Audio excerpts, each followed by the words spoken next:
O furacão que se abateu sobre o Texas, né?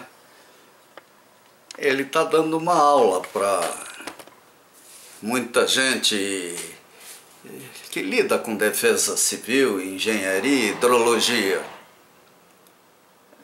Seria extremamente importante que os nossos especialistas, entre aspas, às vezes, e gerentes, líderes, que cuidam de sistemas de meteorologia, hidrologia e política, né? Direitos humanos, por exemplo, né?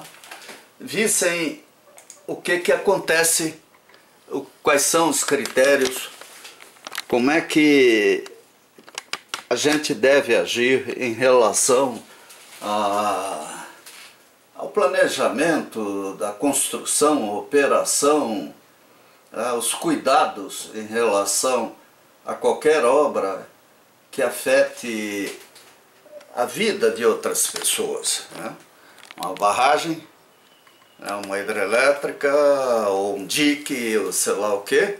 O Brasil está cheio de exemplos nesses últimos tempos de tragédias, ou quase tragédias, como essa que aconteceu na barragem de Ibirama, em que a barragem simplesmente, os vertedores estavam sem manutenção e os índios não sei o que fazendo lá dentro, né? É um absurdo, como acontece agora, talvez lá em Belo Monte. Nós temos que, talvez, vamos falar assim, nós temos que refletir sobre como devemos cuidar do sistema de águas, de chuvas, né? Ventos, sistemas de meteorologia, climatologia, os reservatórios, assoreamento, ocupação do canal, que nem eu vi tempo atrás, a usina de Caxias abriu os vertedores e atingiu casas feitas na calha onde não devia existir ninguém, né? Mas moravam ali, ocuparam e candidamente depois reclamaram, né? Talvez por ignorância, talvez por má fé. Então a questão toda é uma política de defesa civil, né?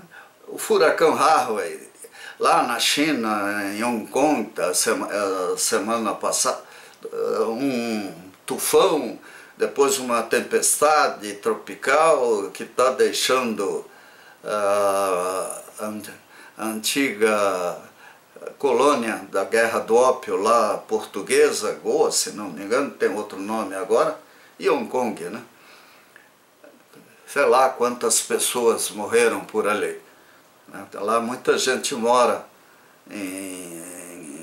dentro da água praticamente, com barcos e paliçadas, sei lá. Então, em Blumenau, né? Eu que sou de lá, a gente vê que as coisas vão acontecendo. As maiores enchentes, né? A maior, 1911, 1852, né? Não tinha esse cenário de que eles agora apontam como responsável por tudo isso. Era bem diferente. É que as florestas são barragens não reguladas, né? A água fica ali e a hora que a água desce, soma com a chuva que vier, né? Então as barragens são importantes, são muito importantes. Canais, tudo que puder ser feito, né? Para evitar essas situações extremas da natureza. Ou então a gente parte do princípio que o ser humano tem que ser destruído. Tem muita gente que tem raiva de gente. Agora, e aqui, né? Aqui no Paraná, eu me surpreendi, na época que eu assumi a diretoria da Copel, de ver a precariedade dos sistemas de monitoramento dos rios paranaenses, né? Itaipu foi feita e não pensou em montar um sistema de meteorologia, radar, Doppler, rastreamento de rastro, como tudo, né? como tinha que haver como compensação ambiental. Então o pessoal acha que faz lá um zoológico ou uma escada de peixes e está tudo resolvido. Não é assim. Não. Nós temos que proteger as pessoas. Esse lance do Texas, não? As barragens estão cheias e há a possibilidade de extravasamento, de rompimento dos diques lá. Lá não é nem, eu acho que hidrelétrica, são diques. E aí, né? Um lugar, Texas, não é, nós não estamos falando da Flórida, outros lugares. Quer dizer, ali, em tese, era um lugar de pouca probabilidade. Aliás, eles falam, os hidrólogos adoram falar em cálculos para cheias decamilenares, ou seja, aquelas com probabilidade de acontecerem a cada 10 mil anos. Tem um amigo, César de Barros Pinto, uma vez ele disse: Cascais, eu tive a honra de ser premiado com 2 cheias decamilenares até hoje, na Copel, na Eletrosul. Isso faz muito tempo. Então, as famosas estatísticas baseadas em dados fictícios ou irreais, porque a lavoura, as florestas, tudo, a urbanização, o clima mudou demais, elas são tremendamente perigosas. E mais perigoso ainda, o Brasil hoje, com a privatização do setor elétrico, ele pulverizou responsabilidades. Nos Estados Unidos, as grandes hidrelétricas são operadas pelo Exército lá, por uma unidade militar lá das Forças Armadas, Guarda Nacional, sei lá o quê. Não se dá, eles não dão isso gratuitamente para quem paga mais. A Enron está aí como exemplo do que pode acontecer para a empresa, imagine para uma hidrelétrica.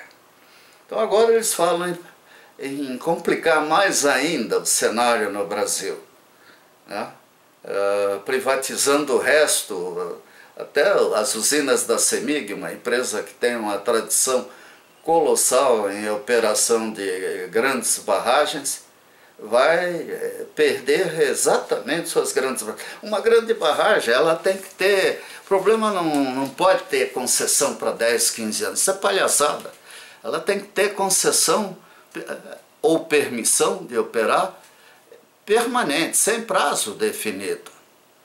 Por quê? Porque a empresa tem interesse em investir em melhorias da usina. Agora, não, mas vai ser pago com que juros, com que correção monetária, quando, como? E quem que tem interesse em investir sabendo que poderá perder a usina? Aqui na Copel eu fui gerente de manutenção de usinas e vi o esforço colossal que uma equipe fantástica que trabalhava comigo fez para melhorar as usinas que nós tínhamos. E descuidos, como eu vi antes, um caso de Figueira, fizeram com que uma turbina termoelétrica lá a vapor disparasse e sobrou pedaço de aço nas paredes e tudo. Ainda bem que não tinha ninguém por ali. E nós, no DPMU, na época, vimos e descobrimos coisas absurdas. Por quê?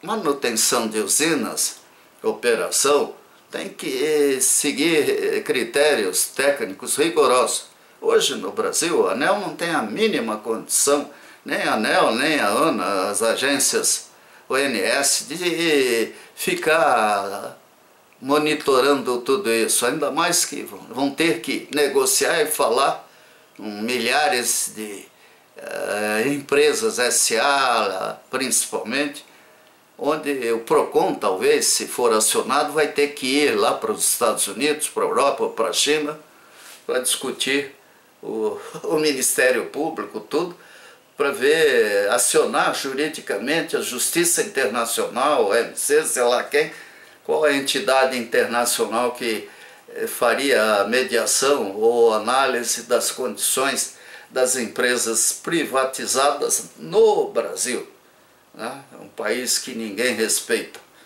Então, gente, o que ocorre nos Estados Unidos é até impressionante, assustador, que afinal lá eles se gabam de terem um sistema judiciário e coisas mais eficazes. E está aí, à beira de uma tremenda catástrofe, né? Poderá não acontecer, mas tudo é possível, né?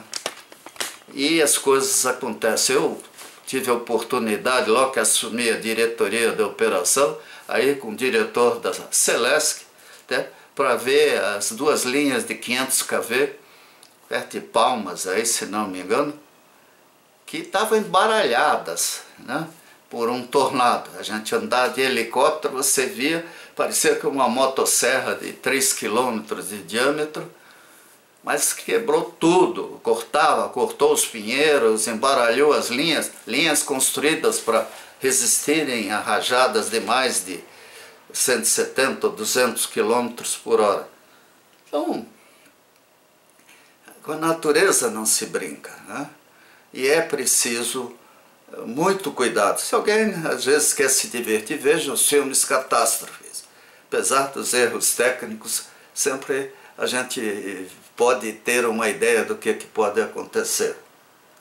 Hoje em dia, com a internet, aí, as TVs a cabo, não há segredo.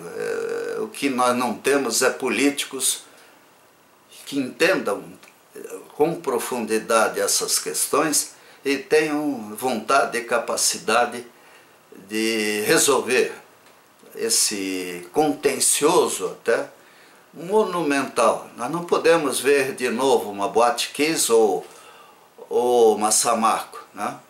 A Boate Kiss até me surpreende, uma cidade com 7 universidades, e aquilo funcionava daquele jeito, né? Todos somos responsáveis, né?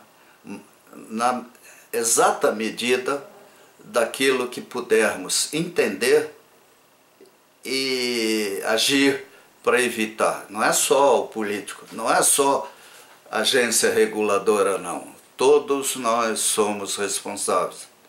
E o Brasil está precisando de todos nós.